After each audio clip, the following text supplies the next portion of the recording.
Vamos dar sequência, então, à nossa programação, falando sobre o cenário econômico aqui no Brasil. Nada melhor do que ouvir a visão do Banco Central através do seu presidente, Roberto Campos Neto. Portanto, seja muito bem-vindo ao nosso Fórum de Estratégias de Investimento 2024. Bom dia!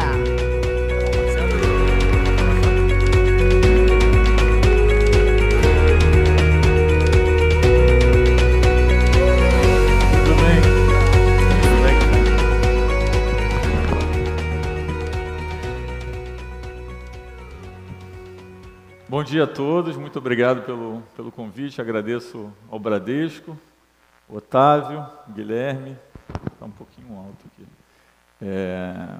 ao Bruno e a todos que estão aqui, vejo muitas caras conhecidas. A ideia hoje então é falar um pouco do cenário global, do cenário local. Acho que o cenário global tem dominado aí as atenções, mas a gente também tem tido bastante... A gente tem falado bastante sobre as incertezas no cenário local. E a historinha que eu vou contar hoje aqui é basicamente, eu vou falar primeiro um pouco o que é a visão, né? Então a visão é basicamente o seguinte: existia um certo nível de convicção sobre a desinflação global, né? Então o que a gente tentou fazer ao longo desse tempo foi pensar como que vai se dar essa desinflação global. Da onde que a desinflação global vai vir, né? Então a gente começou a ver ao longo de um tempo que a desinflação global ela era contada como uma história que ela viria de alguns fatores. E o que a gente começou a perceber é que existiam desafios em cada uma, né, vamos dizer assim, das forças que estavam empurrando essa desinflação global. Então, a primeira coisa que a gente vai fazer é olhar a desinflação global e dizer, olha, existem desafios aqui. Por que existem desafios? E a segunda parte é dizer, bom, se a gente tem desafio para a desinflação global, significa que provavelmente as taxas de juros internacionais podem, né, ficar mais alta por mais tempo. E aí tem uma conta que eu acho que não é feita com precisão, que é o que isso significa em termos de liquidez para o mundo, e o que significa esse estrangulamento de liquidez para o crédito privado e para o mundo emergente. Então, basicamente, são essas duas histórias na parte global, e depois a gente vai falar um pouco de Brasil. Então, começando falando de inflação, começando olhando a inflação, a gente vê as inflações cheias caindo bastante. A gente tem ali uma movimentação no final, né, desse processo inflacionário, que é basicamente energia, tanto que quando a gente olha os núcleos de inflação, a gente não vê esse kink, né, essa ida e volta aí, que é basicamente o preço do petróleo, né? Então, a gente vê os núcleos de inflação caindo, mas ainda em níveis elevados. A gente vê as barrinhas cinzas no gráfico à direita, que é a parte de energia contribuindo para a inflação e depois, mais recentemente, contribuindo para a desinflação. Eu fico na frente aqui, será que é melhor ficar aqui do lado? Acho que não tem muito jeito. Quando a gente olha a parte de países avançados, a gente vê a Inglaterra sempre salta aos olhos, porque tem uma inflação alta, com um processo de desinflação que os últimos números mostrou uma queda menos acentuada. A gente vê a inflação no Japão que voltou, que subiu, e até foi comemorado, né, por eles, porque a inflação era um desafio, trazer a inflação para a meta de entre 1% e 2%. Na época eles falavam que 1% já era bom o suficiente. E a gente vê que grande parte do mundo, a gente vê um processo de desinflação que diminuiu em sua velocidade e sua intensidade. Quando a gente olha a parte dos países emergentes, afastar um pouquinho, vai ficar muito alto. Opa, acho que agora não. Agora melhorou. Quando a gente olha a parte de países emergentes, a gente vê o Brasil com um processo de inflação bastante, vamos dizer assim, abrupto. E quando a gente compara com os nossos pares aqui na América Latina, com exceção da Colômbia, a gente vê também um processo de desinflação bastante forte. E quando a gente olha os Estados Unidos, a gente teve dois núcleos de inflação recente nos Estados Unidos rodando acima de 0,3, né, que é um nível preocupante, mas existe uma percepção de que a economia pode desacelerar. E o que a gente vai falar aqui é sobre realmente esse risco do processo desinflacionário, que a gente acha que não é tão óbvio como às vezes ele é contado, né? Então, vamos primeiro falar assim, pensar quais são os fatores que são atribuídos, que explicam esse possível processo de desinflação. Então, qual era a tese que tinha por trás disso? Então, a tese era, bom, primeiro, a gente tem uma taxa de juros alta por muito tempo, vai ter um estrangulamento, um enxugamento via crédito, e a gente vai ver a mão de obra vai começar a ficar um pouquinho mais folgada.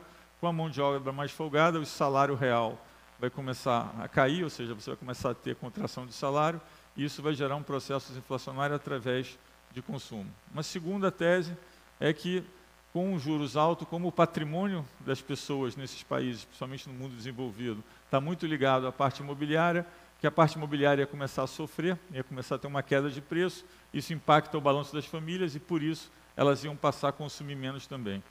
Uma outra tese é que a gente tinha uma desaceleração da China, os commodities iam cair mais rapidamente, e com a queda de commodities mais rápido, você ia também acentuar esse processo de desinflação. E a gente vai olhar bastante esses fatores para mostrar que, no final das contas, essas teses todas se mostraram muito mais difíceis na prática. E a gente vai olhar também a parte do custo, do outro lado da equação, que é o custo de empresa. E aí a gente tem um processo de transição verde, que está adicionando um custo de produção grande para as empresas. A gente tem os conflitos internacionais que fazem com que o preço do petróleo tenha uma incerteza adicional. E a gente tem essa fragmentação, que é o que a gente chama de nearshoring e global nearshoring, friendshoring, que na verdade está adicionando custo às empresas.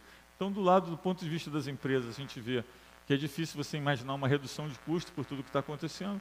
E do lado do balanço das famílias também o cenário tem alguns desafios. Então, vamos começar olhando o mercado de trabalho. Eu acho que é importante a gente ver, e a linha laranja é o ano de janeiro de 2020, a gente vê que, com raras exceções, a gente está com a barrinha azul abaixo da laranja, ou seja, a gente está com um nível de emprego mais forte do que antes da pandemia em quase todos os países. Quando a gente olha salários reais também, a gente vê que em grande parte do mundo a gente está ou mais ou menos neutro ou até subindo, sendo que os números recentes mostram aceleração. Esse aqui é um número que é mais médio, mas quando a gente olha a ponta, eles estão mostrando aceleração. Quando a gente olha o índice de custo de emprego nos Estados Unidos, também subiu muito, agora até teve uma queda recente, mas pequena. E quando a gente olha o tema de vagas, também a gente vê que dali não vai vir um processo de desinflação, porque a mão de obra está bastante apertada. É um fenômeno global, a gente também está experimentando um pouco disso no Brasil, mas então essa primeira tese de que a desinflação vinha claramente da mão de obra, a gente vê que tem uma dificuldade.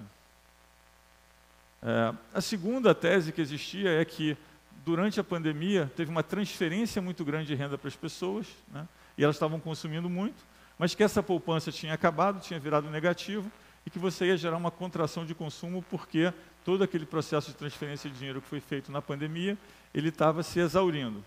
O que a gente vê, na verdade, é que, em grande parte do mundo, de fato, a poupança está caindo um pouco, mas ainda bem acima do nível de antes da pandemia, e a gente vê ali nos gráficos de barrinha que, em grande parte dos países e das regiões, a gente hoje tem uma poupança que ainda está acima do que estava antes da pandemia, da média. E mais, quando a gente olha a parte de renda contra consumo real, contra renda disponível real, a gente vê que ainda está bastante perto de uma linha de tendência de alta. Então, não parece que daí vai vir uma grande desinflação.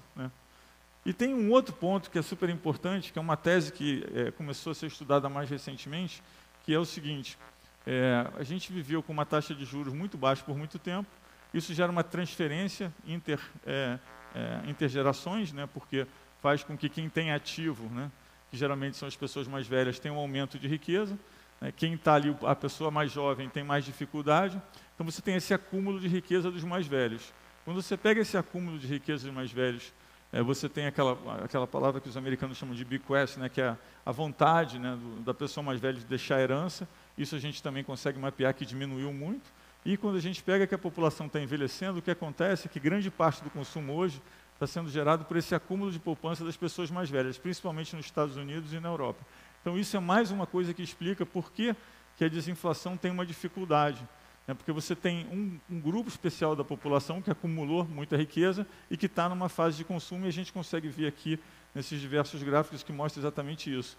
A parcela da riqueza acima de 70 anos, a participação no consumo E cada 2, 3 anos que você muda, que você envelhece a população, você acelera muito o gasto, porque é uma conta de chegada, a riqueza acumulou nessa parte, então tem alguns estudos interessantes sobre isso. Então mostra que aí também tem um desafio em relação a esse ponto. Um outro ponto que a gente escuta muito, não, mas o petróleo subiu, mas agora a gente vai ter, né, vamos dizer assim, uma melhoria no cenário de commodities. O que a gente vê tanto na parte de metais quanto na parte de petróleo é que você tem muitos conflitos. Você tem até uma performance do petróleo mais recente que ela tem sido muito boa, se a gente pensar que a gente tem um conflito em Israel, que a guerra da Ucrânia continua. Mas quando a gente olha a expectativa, a inflação de energia, preço de petróleo e o que a gente chama de crack spread, né, que é a diferença do petróleo para a gasolina, a gente vê que dá para dizer que pelo menos tem uma incerteza adicional. Então não é tão fácil concluir, né, que a desinflação vai vir dessa parte de commodities também. Um outro ponto que é o custo, né, qual é o custo vamos dizer, dos problemas climáticos na inflação. A gente consegue ver aqui o aumento no número, na frequência de desastres naturais. A gente consegue ver no Brasil isso a olhos nus, e a gente consegue ver um pouco como que as pessoas e os outros bancos centrais começaram a modelar essa flutuação de alimentos baseado nesse aumento na frequência de desastres naturais. Então, aqui é só um ponto dizendo que existia também uma tese de que alimentos iam cair, porque a China está desacelerando e que isso ia facilitar o processo de desinflação global. O que a gente está mostrando aqui é só, olha, tem esse tema climático que tem crescido muito recentemente e que adiciona volatilidade no preço de alimentos. Adicionando volatilidade no preço de alimentos, você gera uma incerteza adicional.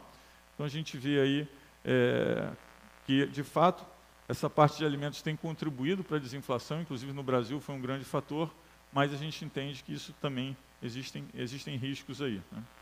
Um outro ponto, aí, já olhando mais a parte das empresas, seguindo aquela historinha que eu contei para vocês, bom, mas e da parte do custo de empresas? Bom, aí a gente vê que, de fato, todos os sinais são no sentido de ter mais custos, né? Então a gente olha um pouco aí a parte de fragmentação das cadeias globais, você pode olhar em volume de comércio, você pode olhar em custo de logística, você pode olhar em restrições, o número de subsídios, número de restrição à exportação. A gente fez um estudo bastante amplo disso e mostra que, de fato, a situação piorou, né? Então, a fragmentação levou a uma elevação de custo da empresa. Tem alguns estudos que mostram que entre 2% e 3% de return on equity para algumas empresas que têm cadeia mais estendida, mas, de fato, é uma pressão de custo que gera nas empresas. Aqui a gente olha um pouco a parte de importação e exportação. Claro, a China tem aí uma queda muito grande quando a gente olha participação nas importações dos Estados Unidos. E quando a gente olha um pouco o que a gente entende que são os países que de fato estão beneficiando desse processo, a gente tem claramente dois, que é o México, que é mais fácil da gente ver, e o Vietnã na Ásia, que é o que a gente chama de friendshoring, né, que é o que está acontecendo. Quando a gente olha e divide entre Greenfield, Brownfield e investimento em portfólio, Greenfield você hoje tem México e Vietnã, né, são as únicas conclusões, um pouquinho a Grécia, mas é a conclusão que você consegue chegar.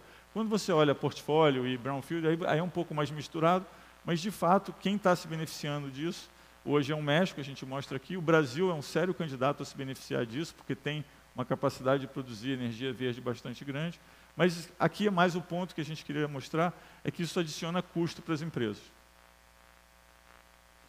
Bom, o mercado imobiliário era uma das outras teses, lembrando que eu escutava muito isso nas reuniões de banqueiros centrais, não, mas com a taxa de juros mais alta, a parte de imóveis vai colapsar e aí vai impactar o balanço das pessoas, o patrimônio das famílias e vai gerar uma desaceleração de consumo. O que a gente está vendo é que, de fato, isso não aconteceu, né? Muito difícil, às vezes, explicar, né? Quando a gente olha, por exemplo, o spread de mortgage, né, que subiu e está muito acima, inclusive, do spread privado, mas, de fato, a gente não vê um volume. Parte se explica por um estoque muito baixo de imóveis, mas o fato é que a gente começou a ver uma queda de preço de imóveis nos Estados Unidos, no Canadá e na Austrália, em todos os 3 lugares voltou a subir. Então não parece que daí vai vir uma desinflação muito grande, né? Ao contrário, quando a gente olha os ETFs, que eles tendem a precificar um pouco, antecipar um pouco, na parte residencial, na parte comercial é uma outra história, eles todos estão subindo, mostrando uma subida forte nas últimas semanas.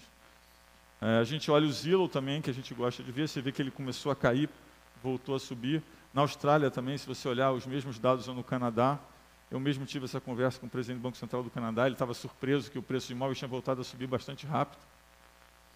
Bom, então, a gente contou uma história aqui que a desinflação, ela vinha sendo empurrada, ou existia uma tese, né, que a desinflação ia ser empurrada por diversos fatores. O que a gente tentou fazer é olhar cada fator e mostrar para vocês, olha, existem desafios em cada um deles, né? Isso significa que o cenário global de desinflação, ele desacelerou um pouco. A gente até teve um número bom, né, dos Estados Unidos mais recente, mas a gente entende que esse é um processo que precisa ser acompanhado com detalhe. O que significa isso para a política monetária? Bom, significa que muito provavelmente a gente vai ter, e aí já entrando na segunda fase do argumento, que a gente vai ter uma taxa de juros mais alta por mais tempo. Mesmo que o processo de desinflação ocorra, ele tende a ser bastante lento, e a gente mostra que ele tem muitos desafios, né? Política monetária americana, a gente vê que deu um salto grande, né, com o número que a gente teve, aí, o último número de emprego, mas quando a gente olha a parte de condições financeiras, a gente vê que existe também uma preocupação dos governos, principalmente dos países desenvolvidos, de um mercado ficar otimista muito rápido, as condições financeiras afrouxarem muito rápido e gerar aí, vamos dizer assim, isso ser vamos dizer assim, uma barreira para o processo de desinflação, né? Bom, aí a gente consegue ver a taxa de juros americana, de novo, teve uma correção grande mais recente, mas se a gente olha, tem uma alta bastante elevada ainda. Quando a gente olha a decomposição da taxa de 10 anos, a gente tenta modelar o que é o prêmio de risco, né? Então, o que é o juros esperado, o que é prêmio de risco. A gente consegue ver que o prêmio de risco subiu muito. Aí aqui tem um debate todo que está nascendo sobre o quanto da taxa de juros americana mais alta é prêmio de risco por fiscal. De todo o mundo desenvolvido, né, os Estados Unidos é o que tem tido o fiscal mais frouxo nos últimos anos. É curioso porque quando a gente olha o que aconteceu na pandemia hoje, a gente tem uma figura com 3 grandes blocos.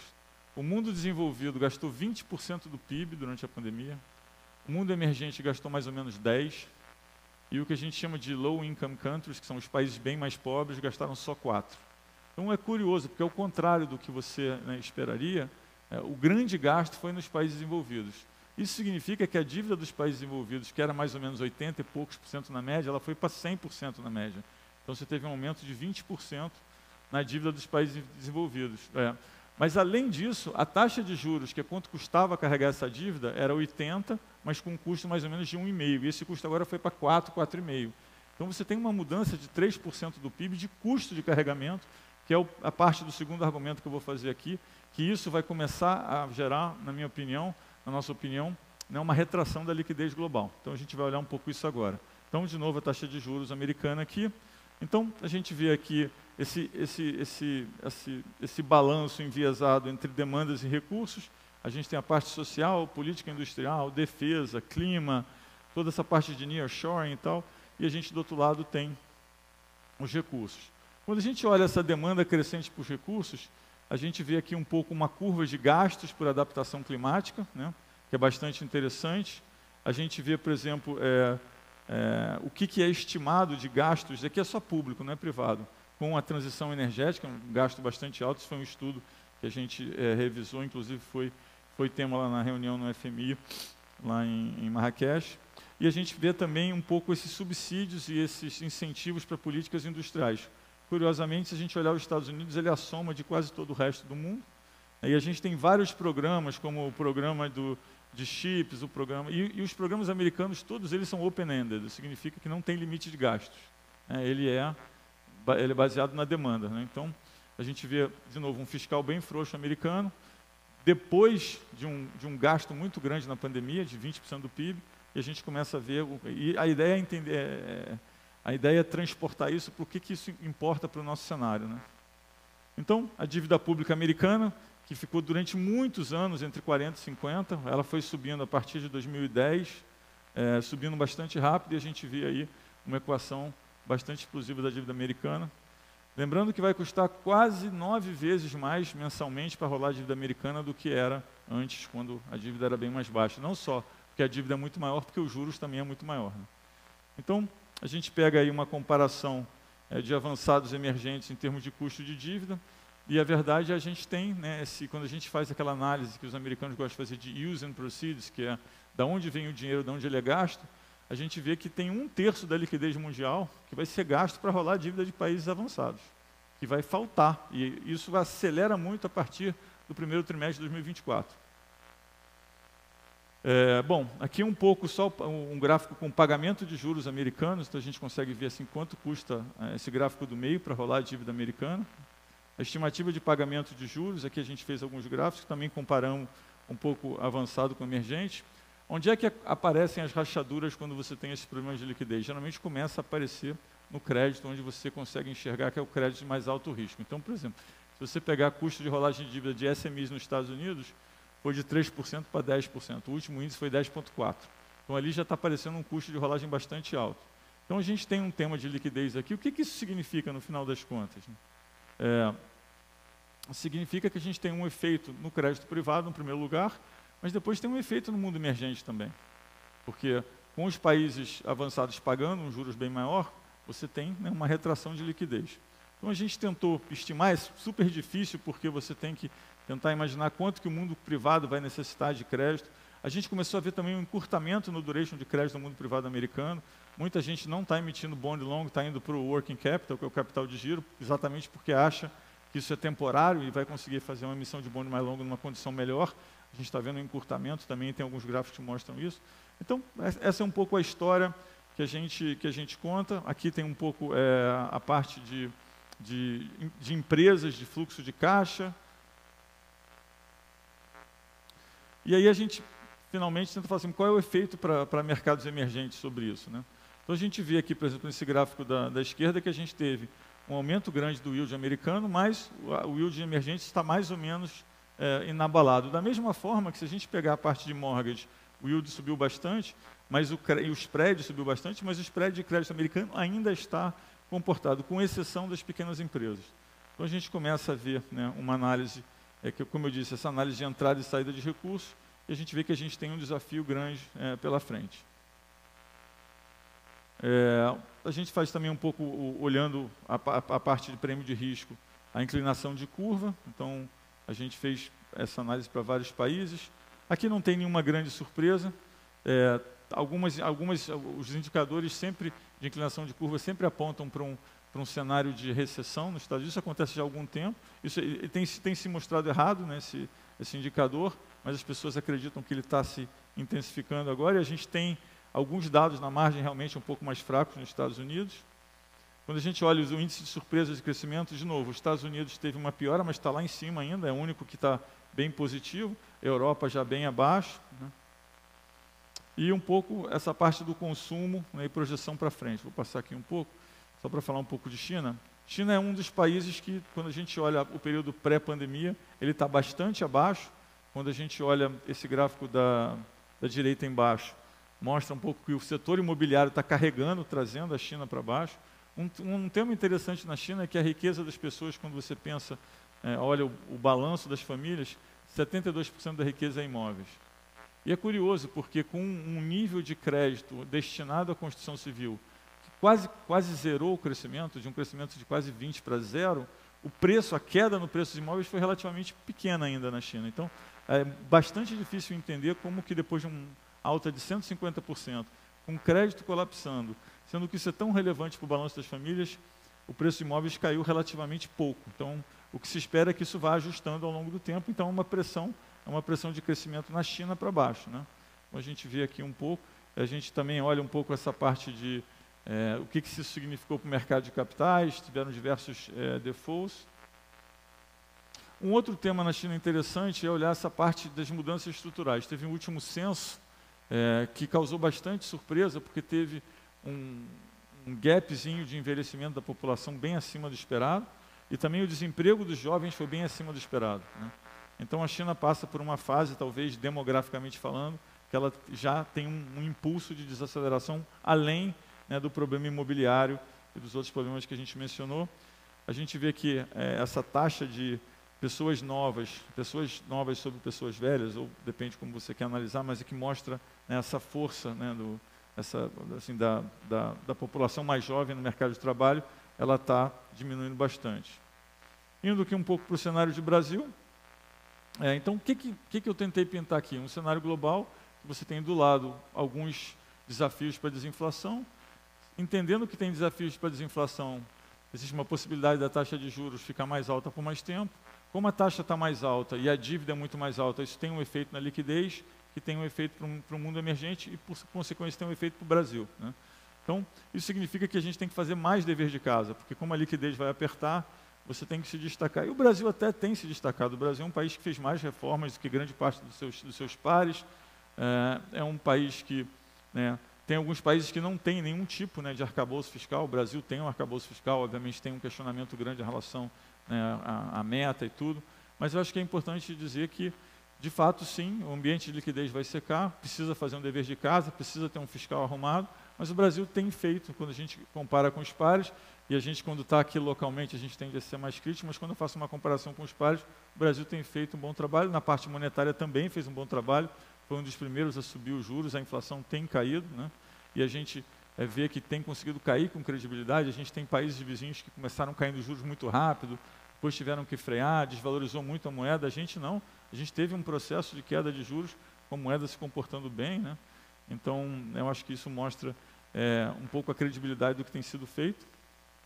Em termos de expectativa da inflação, é importante mencionar aí que manter a meta em 3% foi uma decisão muito acertada. A gente viu que depois a expectativa de inflação convergiu como a gente esperava. A gente sempre defendeu que mudar a meta de inflação não ganha grau de liberdade, ela na verdade faz você perder grau de liberdade, principalmente quando você não está atingindo a meta. Mas a gente tem uma expectativa de inflação que ainda é bastante alta comparado com a nossa meta. Tem um pedaço de prêmio de risco, lembrando que o prêmio de risco de inflação é global hoje, então você tem um pedaço que é global, um pedaço que é local, está ligado inclusive ao fiscal que a gente mencionou. Quando a gente olha diferencial de juros, que é uma coisa que eu vejo bem, a gente vê que o Brasil, quando a gente olha tanto 2 anos quanto 10 anos nominal ou 5 anos real, né, o Brasil diminuiu bastante esse diferencial de juros recente, ainda é um diferencial de juros alto. Aqui a gente pega um histórico do Brasil com os Estados Unidos, Brasil com a média do mundo emergente, então a gente vê que a gente teve aquele processo de alta e teve um processo de baixa recente. Quando a gente pega a mesma taxa real, né, ela teve uma queda recente. Então, a gente não acha que isso limita muito, né, nosso espaço, a gente acha que tem um diferencial de juros grande ainda, mas, de novo, a gente tentou aqui mostrar que existem alguns desafios para esse cenário de desinflação e, por consequência, existem os desafios para entender que a taxa de juros global, a taxa de juros nos países desenvolvidos, possam cair com rapidez, né? Aqui é só um pouco a política. Acho que vou passar aqui também. Esse é basicamente o PIB. A gente tem tido várias revisões para cima. Existe, obviamente, um entendimento do mercado que a gente vai passar por uma fase de desaceleração do crescimento. As projeções para o ano que vem são mais baixas, mas também sofreram revisões para cima, né, até o passado recente. Aqui a gente faz uma comparação um pouco do realizado, né, com o que é o Fox, mostrando que, de fato, o mercado, de uma certa forma, não conseguiu estimar o crescimento. Tem toda uma conversa se o crescimento estrutural brasileiro ele melhorou nos últimos anos ou não. Tem vários trabalhos agora sendo feitos que mostram que sim, que existem componentes, principalmente quando a gente olha a parte microeconômica, velocidade de abrir empresa, a parte de agilidade, de flexibilidade do mercado de trabalho. Tem algumas coisas que mostram que sim, estruturalmente melhorou. E eu acho que isso é um tema que começou a ficar um pouco mais recorrente agora. Parte de consumo, a gente fez também essa comparação, olhando PIB e consumo, olhando essa parte de vendas e tentando entender essa parte de renda de família, um pouco aplicando uma metodologia global para a realidade do Brasil. Então, a gente teve um consumo bastante resiliente. A parte de renda, a gente começou a ter uma recuperação do salário real, ainda baixa, porque a gente teve uma perda grande durante a pandemia, mas a gente entende que o cenário está mais ou menos compatível com o que a gente entendia que era o cenário necessário para esse processo de convergência de inflação. Mercado de trabalho, que eu mostrei globalmente, é um desafio grande, porque as pessoas... Isso foi um tema que os bancos centrais discutiram com bastante frequência, uma dificuldade bastante grande de entender, né, a resiliência do mercado de trabalho em vários lugares do mundo. No Brasil, a gente imaginava que ia voltar para 9, em algum momento 9,5. A gente está aí com abaixo de 8, né, indo para 7,5. Existem alguns dados na ponta que mostram que começou a ter, né, alguma, né, vamos dizer assim, um afrouxamento nesse sentido, mas a gente vê uma geração líquida de emprego muito forte. O bom é que isso não foi acompanhado de um aumento, de um empurrão, de uma força muito grande no reajuste de salários reais. Então, a gente está, de novo, dentro de um cenário que a gente mais ou menos imaginou. De novo, alguns dados sobre o mercado de trabalho. Tem um tema de participação, que é um tema que a gente está olhando bastante de perto. Existe uma tese de que quando o salário real começa a subir acima de um nível, a participação aumenta, porque é gente que toma uma decisão de trabalhar marginalmente relacionado ao custo-benefício. Difícil modelar isso para o Brasil, para alguns outros países é bem mais fácil, mas a gente tem falado bastante sobre isso também na comunicação. O setor externo, né, a gente tem visto aí, é impressionante a agricultura, muita gente fala, por que o real está tão forte? A gente tem um fluxo bastante grande, com juros bastante altos, então hoje, né, alguém que quer ficar posicionado no sentido contrário ao real, tem que pagar o carregamento e ainda tem um fluxo grande de entrada, então a moeda tem se destacado como uma moeda, vamos dizer assim, relativamente estável no mundo emergente. A volatilidade da moeda tem caído comparado com seus pares, né? A gente fez uma operação grande há um tempo atrás, que era a desmontagem de uma operação que os bancos tinham no balanço, que chamava overhead, basicamente gerava um gama de 40 bi para um lado e para o outro, isso fazia com que a volatilidade fosse um pouco mais alta também.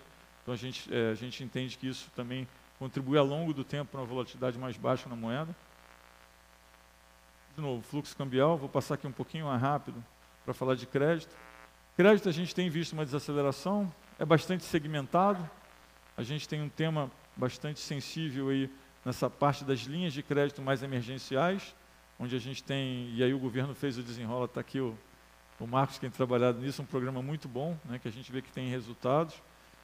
Essa parte das famílias, dos superendividados, da família de baixa renda, do cartão de crédito, essas linhas de crédito emergenciais a gente tem olhado com bastante atenção. Mas, de uma forma geral, a desaceleração de crédito está mais ou menos em linha com o cenário projetado para a convergência de inflação que a gente espera que tenha.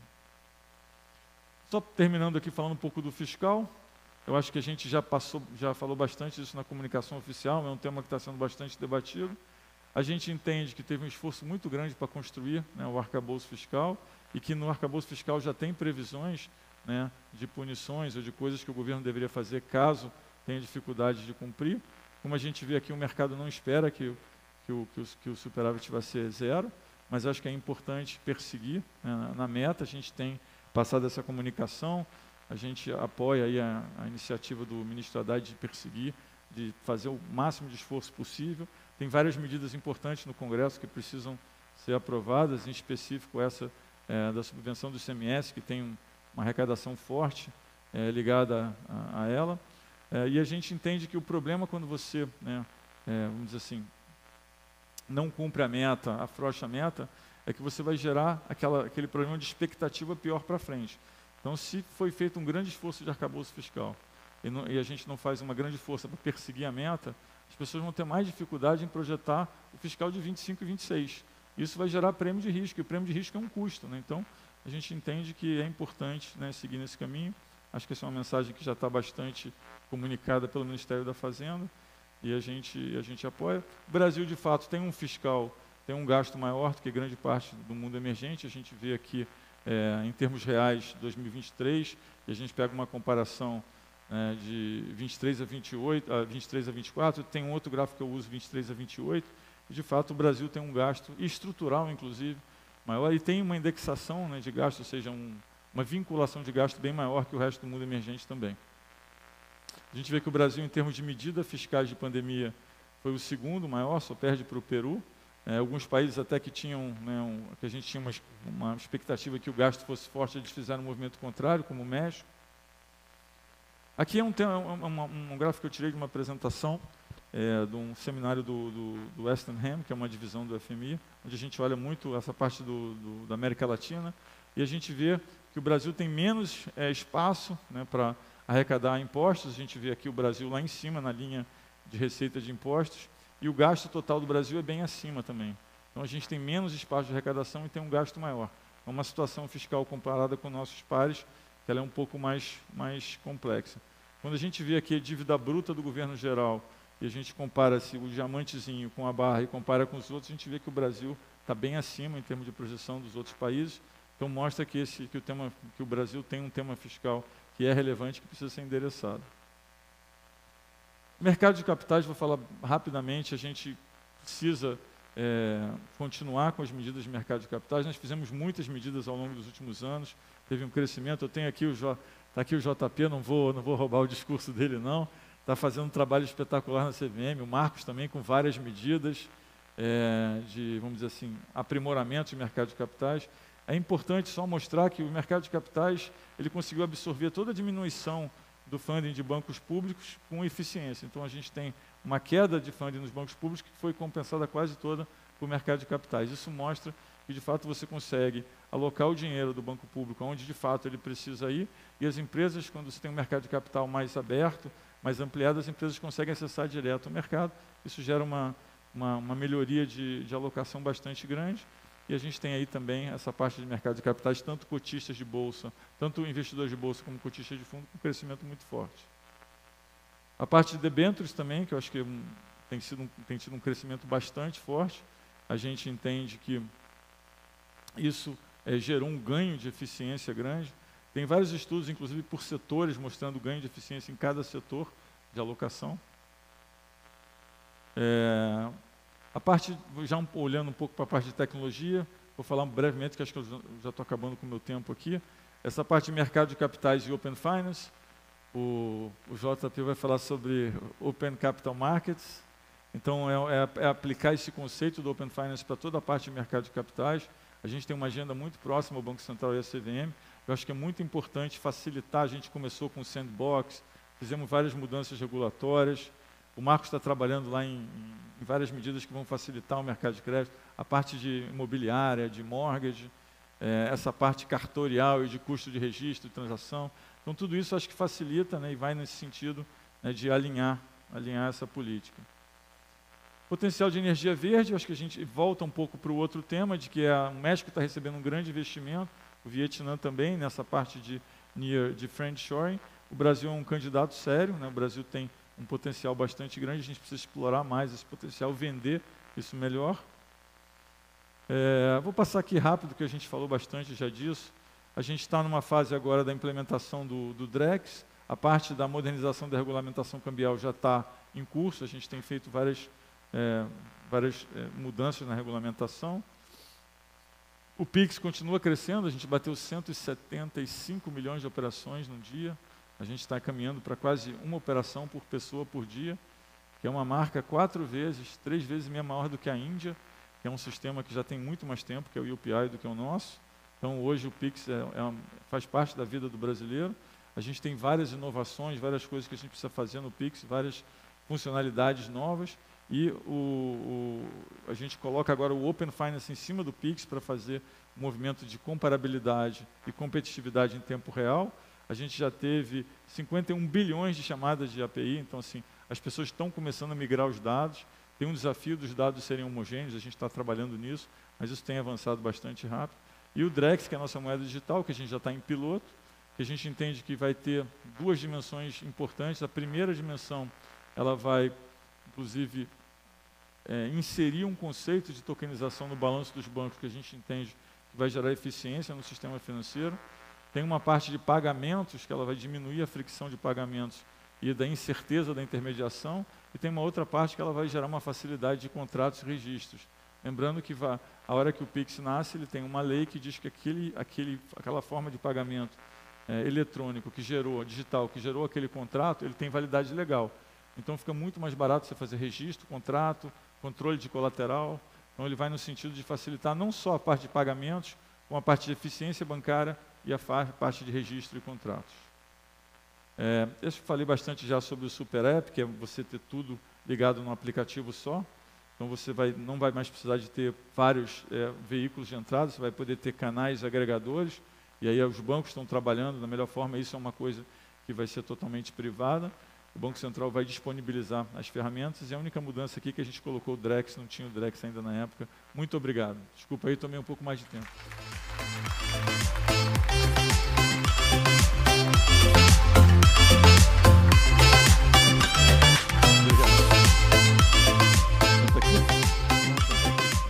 Obrigado. Uma ótima ótima apresentação. A gente tem alguns minutos aqui do presidente Roberto Campos Neto para algumas perguntas. Claro. A gente vai ser econômico aqui nas perguntas para cumprir a agenda com você. Então, primeiro, tem um debate no mercado naturalmente em relação à curva de juros americana, e você explorou isso de forma muito completa. E tem uma primeira versão que é, olha, tem uma preocupação com a abertura que aconteceu, com o fiscal americano. Eu entendo que você, e hoje na ata também aparece isso, está preocupado com o fato do Tesouro americano precisar captar mais de 2 trilhões de dólares nos próximos 12 meses. De outro lado, a gente tem o Fed provavelmente parando de subir os juros. Quer dizer, como é que você pondera essas duas coisas? Que o fato de não subir poderia trazer algum alívio para prestativos, para o mercado. Qual deles é mais importante nesse momento, na sua visão? Não, acho que tem dois fatores separados. O primeiro, mas fazem parte da mesma realidade. O primeiro por que o Fed vai parar de subir os juros, ou qual é a duração de tempo que o juros vai ficar alto, como está hoje. E eu acho que depois do processo de inflação. O que eu quero mostrar na apresentação é que o processo de inflação tem vários desafios, né? Quando a gente tenta desenhar de onde vem o processo de inflação, tem mais pergunta do que resposta, né? Eu mostrei os diversos fatores: mão de obra, a parte imobiliária, a parte de custos, vamos dizer assim, de produção, logística, a parte verde, a parte do petróleo como consequência das crises. Então tem hoje um desafio de como vai ser o processo de desinflação. A gente sempre tem, quando a inflação é muito alta, isso vários estudos mostram, quando a inflação é muito alta, você tem um índice de difusão muito alto na inflação, que era uma coisa que só o mercado emergente conhecia, eles aprenderam isso mais recentemente. O processo de desinflação ele não é nunca linear, né? Ele tem geralmente duas fases, né? Geralmente você tem uma fase onde energia e alimentos caem, e depois você tem uma segunda fase onde a inflação demora um pouco mais a cair, né? Que eles chamam de last mile, mas eu acho que é mais do que mile, às vezes, alguns miles, né? Então, essa segunda fase, que é uma fase onde a relação de troca começa a ser mais questionada, que é o quanto eu estou disposto a sacrificar da minha economia para atingir essa segunda fase de convergência. E o que os bancos centrais têm dito é que a gente precisa fazer isso. Então, essa é a primeira parte.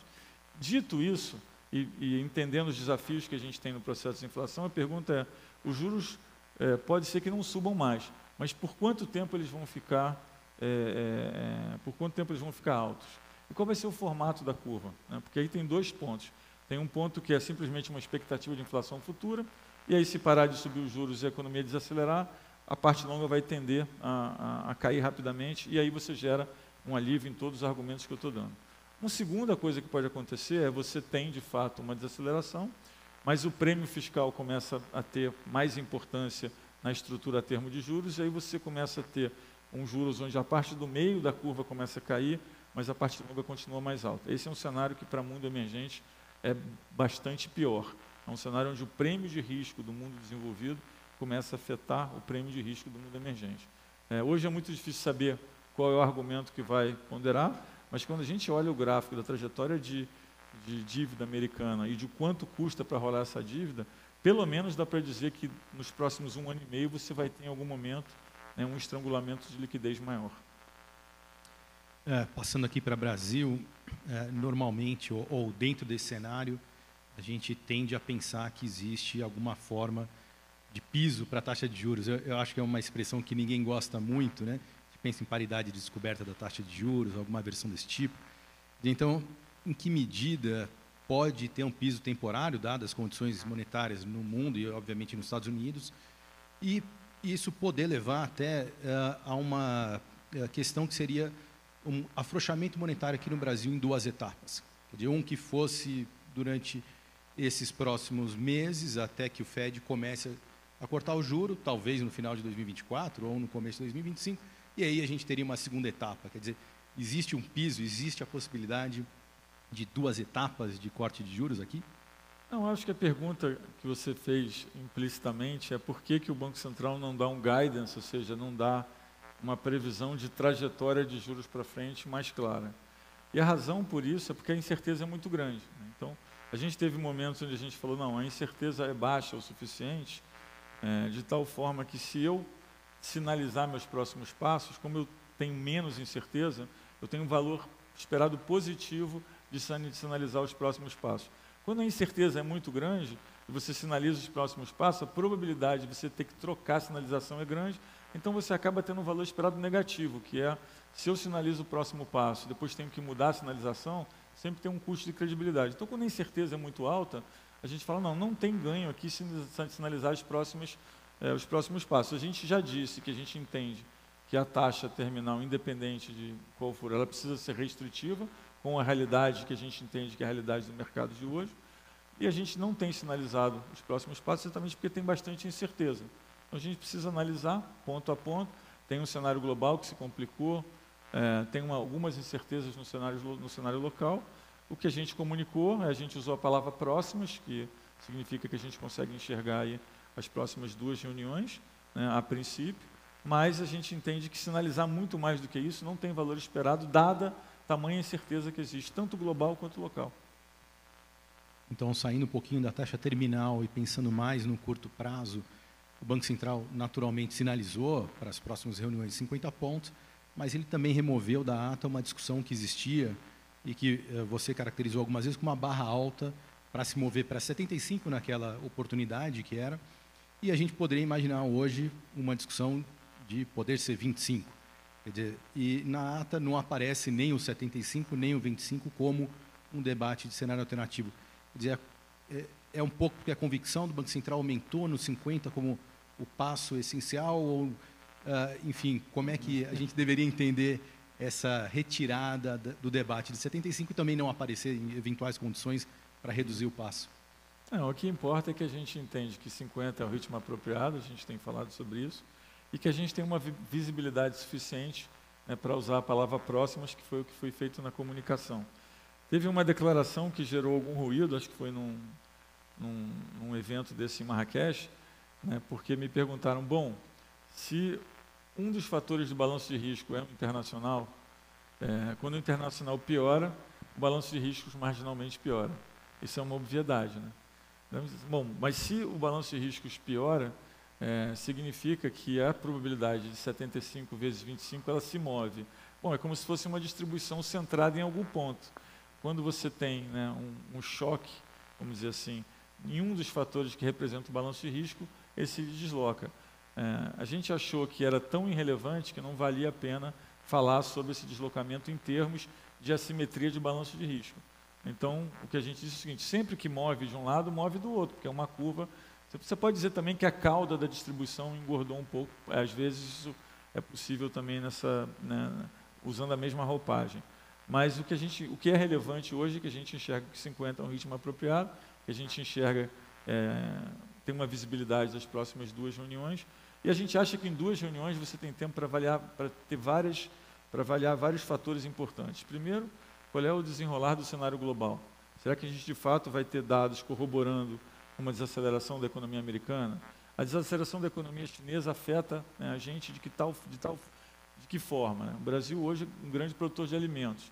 A curva de renda da China ela passou do nível de elasticidade onde afeta o consumo de alimentos. Então, provavelmente, se desacelerar e não for muito, vai afetar algumas outras coisas, como construção civil e tal, mas alimentos talvez não afete. Por outro lado, você tem a Índia com uma população jovem com um crescimento quase garantido de continuar alto e o consumo de alimentos vai aumentar e eles não conseguem suprir tudo. Então, assim, tem várias coisas que eu acho que vão ser respondidas daqui até o final do ano. Tem uma agenda de aprovações importantes no Congresso que vão ajudar o cenário fiscal na frente. Então, a gente entende que esse tempo é importante para observar e o que a gente diz é o seguinte, 50% é um ritmo, 50 pontos é um ritmo apropriado e a gente tem a visibilidade, né, de 2 reuniões.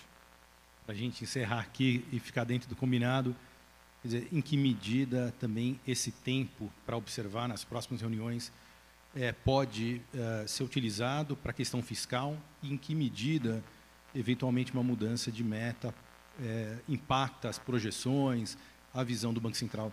Você mostrou que os analistas já previam ou preveem um déficit primário para o ano que vem, maior do que a meta estabelecida, mas você também, em alguns momentos do tempo, associou a desancoragem de expectativa de inflação também à questão fiscal, chamando de desancoragem gêmea, se eu não estou enganado. Em que medida e quais canais que poderiam existir para que uma mudança de meta influenciasse a política monetária? Olha, no internacional, o canal mais óbvio é sempre o câmbio, mas como a gente disse, o câmbio é um instrumento, é uma variável hoje no Brasil que tem um fluxo muito positivo pela parte agro e tem um diferencial de juros que ainda é favorável. Mas não só o câmbio, a gente tem também a parte longa da curva de juros que sofre com os juros americanos, a parte longa de juros pode contaminar a parte do meio da curva, e a gente já viu movimentos onde o câmbio estava relativamente estável, mas você teve uma contaminação via curva de juros, não é o mais comum é ser o câmbio. Na parte local, a gente tem que olhar não o que acontece no fiscal em si, mas o que isso significa para as variáveis que são importantes para a tomada de decisão do Copom, ou seja, a expectativa de inflação vai ser alterada por isso, a expectativa de inflação sendo alterada, qual é o tipo de alteração que a gente está vendo, se tem um efeito nas variáveis, vamos dizer assim, macroeconômicas, curva de juros, implícita, o câmbio. Então, assim, não é o fiscal em si, e sim o que o fiscal significa, né, para as variáveis que fazem parte do nosso arcabouço de tomada de decisão. Isso é que é o mais relevante.